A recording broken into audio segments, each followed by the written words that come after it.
ఇద్దరు వేధింపులు తట్టుకోలేక ఒక లేడీ కానిస్టేబుల్ అయితే చనిపోయింది. వరంగల్ పోలీస్ స్టేషన్‌లో కానిస్టేబుల్‌గా పనిచేస్తున్న అనిత వాళ్ళ పేరెంట్స్ రాజేంద్ర అనే వ్యక్తితోటి మ్యారేజ్ అయితే ఫిక్స్ చేశారు. అయితే ఈ రాజేంద్ర అనే వ్యక్తి అనిత పోలీస్ స్టేషన్‌లో ఉన్న టైంలో రోజు ఫోన్స్, వీడియో కాల్స్ చేసి టార్చర్ చేసేవాడంట. అయితే అనితకు చాలా అంటే చాలా టార్చర్ పెట్టడంతో అనిత అయితే వాళ్ళ పేరెంట్స్‌కి అయితే చెప్పడం జరిగింది.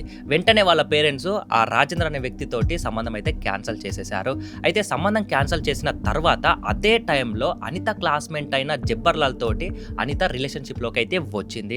అయితే అతన్నే ఎవరైతే జబ్బర్‌లాల్ ఉండో జబ్బర్‌లాల్‌నే మ్యారేజ్ చేసుకుందామని చెప్పి వాళ్ళ పేరెంట్స్‌కి అయితే చెప్పడం జరిగింది.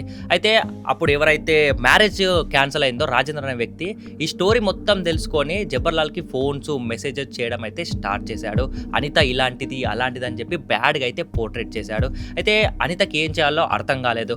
అప్పుడే జబ్బర్‌లాల్ అనితతోటి ఇలా అన్నాడు, "నాకు ఇంత కట్నం ఇస్తేనే నేను నిన్ను పెళ్లి చేసుకుంటా" అని చెప్పి డిమాండ్ చేయడం అయితే స్టార్ట్ చేశాడు. ఇక అనిత సిచ్యువేషన్ అయితే ఎక్కడ కాకుండా అయితే మిడిల్‌లో అయితే ఉంది.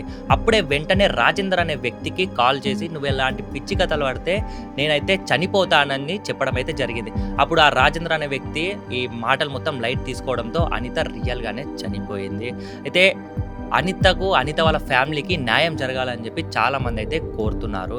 ఈ వీడియో గురించి మీరేమనుకున్నారో కింద కామెంట్ సెక్షన్‌లో తప్పక కామెంట్ చేయండి. ఇలాంటి మోర్ ఇన్ఫర్మేషన్ వీడియోస్‌కి మా ఛానల్ సబ్స్క్రైబ్ చేసి పక్కన బెల్ ఐకాన్‌ని ఆన్‌లో పెట్టుకొని అయితే లైక్ చేసుకోండి.